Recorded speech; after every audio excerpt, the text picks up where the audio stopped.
Excellencies, ladies and gentlemen, I am honored to be here today to represent the voices of the Marshallese diaspora. From 1947 to 1986, the United States held control over the Marshall Islands under the Trust Territory of the Pacific Islands, an agreement the U.S. forged under the umbrella of a fledgling United Nations.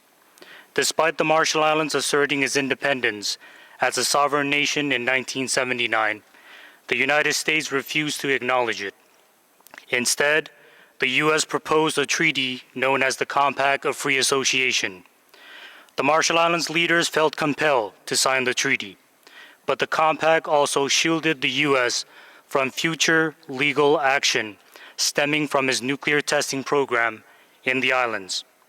The compact went into effect in 1986 and was amended last year. During recent compact negotiations, Marshallese leaders were hopeful that the current U.S. administration would take responsibility for the nuclear legacy and provide just compensation for nuclear claims. Instead, when pressed on the matter, U.S. Special Envoy Ambassador Yoon and members of the U.S. Congress balked, arguing that previous agreements constituted full and final settlement of nuclear claims and that there was no more money available. This argument that there was no money for nuclear damages is ironic, given that while the compact negotiations were ongoing in 2022 and 23, the U.S. chose to spend $94.6 billion on nuclear weapons. Over the next 3 decades, the U.S. plans to spend an additional $2 trillion to upgrade its nuclear arsenal. Ultimately, the new compact includes a paltry $700 million to be added incrementally to a trust fund.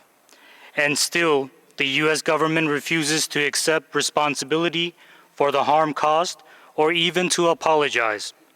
The United States has historically and consistently downplayed or outright ignored the ongoing consequences of the nuclear testing legacy.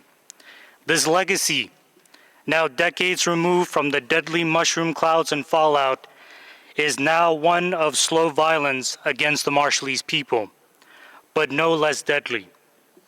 This legacy is the reason why now 2/3 of the Marshallese people have left their homelands. Our nonprofit organization, the Marshallese Educational Initiative, works tirelessly to serve the community in diaspora, to help overcome layers of barriers to a quality life, seeking access to healthcare, education, and employment, were the very reasons why our families felt it necessary to leave their homes. Yet Marshallese who live in the U.S. struggle with access to basic needs. The renewed compact agreement does reopen many public benefits to Marshallese citizens, but eligibility does not guarantee access or acceptance. Addressing these barriers and trying to mitigate the impact of the nuclear legacy are too great for 1 or even 100 Marshallese service organizations like ours to address. As a consequence of nuclear testing and forced relocation, our community suffers from some of the highest rates of cancer and diabetes globally.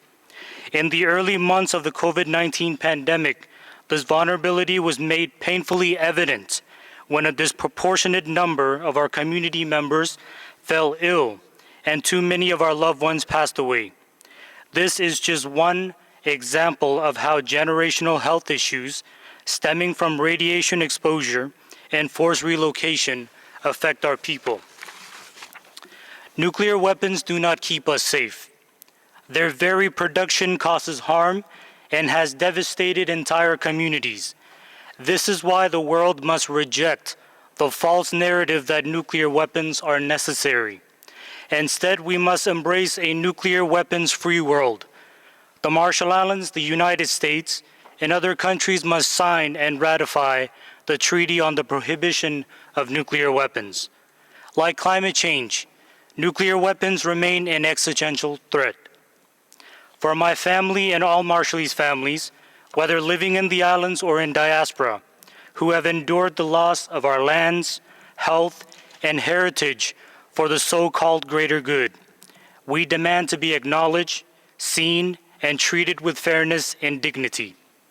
It is past time for the United States to confront the profound challenges and injustices stemming from its nuclear testing program in the Marshall Islands.